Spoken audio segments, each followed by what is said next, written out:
ఎన్ని గంటలైనా సరే కొంచెం కూడా బోర్ కొట్టకుండా అలా ఆకాశం వైపు చూస్తూ ఉండగలను. అంత ఇష్టం నాకు ఆకాశం అంటే.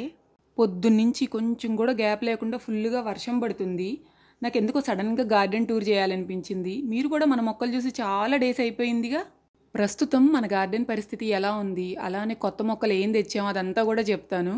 అసలు వర్షం పడినప్పుడు మట్టి వాసన ఉంటుంది, అంతకంటే బెటర్ పర్ఫ్యూమ్ ఇంకేమన్నా ఉంటుందా చెప్పండి? నాకైతే మట్టి వాసన కంటే బెటర్ పర్ఫ్యూమ్ అయితే అస్సలు ఏమీ ఉండదు. ఇదైతే గ్యారంటీ. మీకు ఒక ఫన్నీ విషయం చెప్తాను. చిన్నప్పటి నుంచి కూడా వర్షం ఆగిపోయిన తర్వాత వెంటనే గార్డెన్లోకి వెళ్ళిపోయి ఇలా వాసన పీలుస్తూ ఉంటానన్నమాట. మా అమ్మ ఏం చేస్తున్నావు అని అడుగుతూ ఉంటుంది. సో మట్టి వాసన పీలుస్తూ ఉంటాను అని చెప్తూ ఉంటానన్నమాట. నాకు చిన్నప్పటి నుంచి కూడా అంత ఇష్టం మట్టి వాసన అంటే. అసలు మట్టి వాసన ఇష్టపడని వాళ్ళు ఎవరన్నా ఉంటారా? ఉంటే మాత్రం బాబోయ్, ఇంక వాళ్ళ గురించి ఏం చెప్పాలో కూడా నాకైతే తెలీదు. ఇది చుక్కమల్లి మొక్క. ఈ మొక్క పెట్టి ఆల్మోస్ట్ 2 years అవుతుంది. పూలైతే పూస్తున్నాయి కానీ మరీ ఎక్కువగా అయితే పూయట్లేదనమాట. ఇంకో విషయం ఏంటంటే ఈ మొక్క చాలా స్లోగా పెరుగుతుంది. పూలు పూసినప్పుడు మాత్రం అసలు చెట్టు ఎంత అందంగా ఉంటుందో. అది కూడా పూలు తొందరగా వాడిపోవన్నమాట. 2-3 రోజుల దాకా ఉంటాయి. నాకైతే చాలా ఇష్టం ఆ మొక్క అయితే. మన ఇంట్లో అవి మొత్తం 3 మొక్కలు ఉన్నాయి. కొమ్మల ద్వారా కూడా మనం మొక్కలు పెంచుకోవచ్చు. చుక్కమల్లి కొమ్మలు కట్ చేసి 2 మొక్కలు అలాగే పెంచామన్నమాట. ఆ మొక్కలు కూడా బాగా పెరుగుతున్నాయి. అండ్ ఇది చూసారా, ఇదైతే రీసెంట్గానే నర్సరీలో తీసుకొచ్చాము. ఒక్కొక్క మొక్క 100 రూపీస్ అనమాట. 2 మొక్కలు తీసుకొచ్చాము. 2 మొక్కలు కూడా కుండీలో పెట్టాము. ఒక మొక్క చనిపోయింది.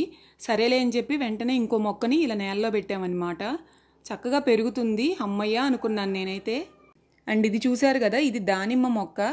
ఒకరోజు మా నాన్న దానిమ్మకాయలు తెచ్చినప్పుడు టేస్టీగా ఉంది కదా అని చెప్పి దానిమ్మ గింజలు వేస్తే ఇలా చక్కగా మొక్క వచ్చింది. అది కూడా ఎంత చక్కగా ఫాస్ట్గా పెరుగుతుందో. ఫైనల్గా ఇంట్లో ఒక దానిమ్మ మొక్క ఉందని నేనైతే సంతోషపడుతున్నాను. అండ్ ఈ చామంతి మొక్కలు రేపల్లె నుంచి తీసుకొచ్చాను. ఈ మధ్య నాకు భలే బాధగా అనిపిస్తుంది. ఎందుకంటే నర్సరీకి వెళ్ళి ఎన్ని మొక్కలు తీసుకొస్తున్నామో అందులో సగానికి సగం మొక్కలు అసలు బతకట్లేదన్నమాట. సమ్మర్లో మామూలుగానే మొక్కల్ని బతికించడం చాలా కష్టం. అయినా సరే నర్సరీ కనిపిస్తే చాలు అసలు ఒక్క మొక్కైనా మన ఇంట్లో ఉండాలి అనిపించి ఏదో ఒక మొక్కలు తెస్తూనే ఉంటాము. మొక్కలు ఇష్టపడే వాళ్ళకి తెలుస్తుంది. ఎక్కడైనా మనకి నర్సరీ కనిపించినప్పుడు ఆ నర్సరీలోకి వెళ్ళి మొక్కలు కొనకపోతే అసలు అదొక రకమైన బాధ అనమాట. ఓన్లీ ప్లాంట్ లవర్స్కి మాత్రమే ఆ ఫీలింగ్ ఏంటో అర్థమవుద్ది. మీరు కూడా ప్లాంట్ లవర్స్ అయితే తప్పకుండా కమెంట్స్లో చెప్పండి.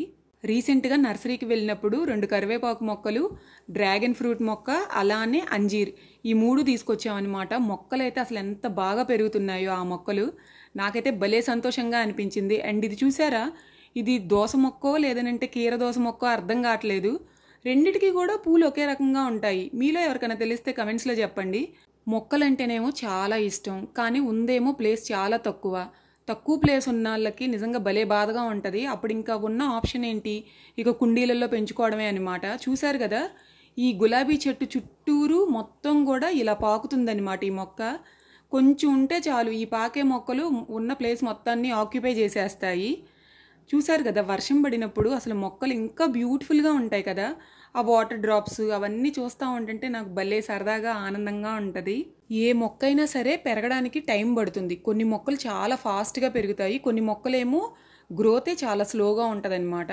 కానీ మొక్కలంటే ఇష్టం కదా, సో నాకు కొన్ని మొక్కలు ఫాస్ట్గా పెరగకపోతే ఒక్కొక్కసారి ఖర్చు వచ్చేస్తూ ఉంటుంది. ఏంటి ఇంకా స్లోగా పెరుగుతూ ఉంటారు, ఫాస్ట్గా పెరగండి అని చెప్తా ఉంటానన్నమాట మొక్కల దగ్గరికి వెళ్ళి. ఎప్పుడే నువ్వు తొందరగా పెరిగి పూలు ఇస్తావు, కాయలు ఇస్తావు అనుకుంటా ఉంటాను. సో మొక్కలతో కూడా మాట్లాడుతూ ఉంటాను ఆబ్వియస్గా. ఎందుకంటే ఎప్పుడైనా మూడౌట్ అయినప్పుడు మొక్కల దగ్గరికి వెళ్ళి మన ఫీలింగ్స్ షేర్ చేసుకుంటే నాకైతే ఎంత రిలాక్స్డ్గా అనిపిస్తుందో. మనం నిజంగా ఒక మనిషితో మన ఫీలింగ్స్ షేర్ చేసుకుంటే ఎలా అనిపిస్తుందో నాకు సేమ్ ఫీలింగ్ ఉంటుంది అనమాట. అంటే మనం పడుతున్న బాధ అదంతా పోయి వాటిని చూస్తుంటుంటే ఒక హ్యాపీనెస్, ఒక రిలాక్సేషన్, అలానే మొక్కలతో ఒక కనెక్షన్ ఉంటుంది అనమాట. మీరు కూడా ప్లాంట్ లవర్స్ అయితే మీకు ఖచ్చితంగా తెలుస్తుంది ఆ ఫీలింగ్ ఏంటో. అండ్ చూసారు కదా, ఒక కుండీలోనే ఇన్ని మొక్కలు పెంచుతున్నాం అనమాట. ఈ పుదీనా మొక్క అయితే అసలు ఇంట్లో ఎన్నిసార్లు పెట్టామో తెలుసా. ఫైనల్గా ఇప్పుడైతే బతికింది. అప్పుడప్పుడు వర్షాలు పడుతున్నాయి కదా, సో ఫైనల్గా ఈ మొక్క అయితే బతికిందనమాట. ఇది కూడా తెనాలి నర్సరీలో తీసుకొచ్చాను 100 రూపీస్కి. పర్వాలేదు, బాగానే పెరుగుతుంది. యాక్చువల్గా చెప్పాలి అని అంటే అది ఇండోర్ ప్లాంట్, అవుట్డోర్ ప్లాంట్ కాదు. కానీ మేము ఇలా బయట అయితే పెట్టాము ప్రస్తుతానికి. వర్షం ఆగిన తర్వాత అసలు ఆకాశం ఎంత అందంగా ఉందో చూసారా. నా మొబైల్లో ఎక్కువగా ఉండే ఫొటోస్ ఏంటో తెలుసా, ఆకాశం, మొక్కలు, పువ్వులు, ఇవేనమాట. నా గ్యాలరీ మొత్తం వీటితోనే నిండిపోయి ఉంటుంది. నేనైతే నా ఫొటోస్ కూడా చాలా తక్కువగా దిగుతాను, ఎందుకంటే బేసిక్గా మనకి ఫోటోలు దిగే ఇంట్రెస్ట్ పెద్దగా అయితే లేదనమాట. నాకు ఇలా న్యాచురల్గా సింపుల్గా ఉండడమే ఇష్టం. మన గార్డెన్లో మొత్తం 3 బొప్పాయి చెట్లు ఉన్నాయి. కాయలు అయితే బాగా కాస్తున్నాయి అన్నమాట. ఈ సంవత్సరం కొంచెం కాయలు ముగ్గటం చాలా లేట్ అయిపోయింది, ఒక 2-3 మంత్స్ లేట్ అయింది అనిపించింది. లాస్ట్ ఇయర్ అయితే ఒక్క బొప్పాయి చెట్టే ఉండేది మన గార్డెన్లో, ఈ ఇయర్ అయితే 3 బొప్పాయి చెట్లు ఉన్నాయన్నమాట. అసలు చూడండి ఎన్ని కాయలు ఉన్నాయో. ఇవన్నీ ఎప్పుడు పెద్దవవుతాయో అని చెప్పి నేనైతే వెయిట్ చేస్తున్నాను.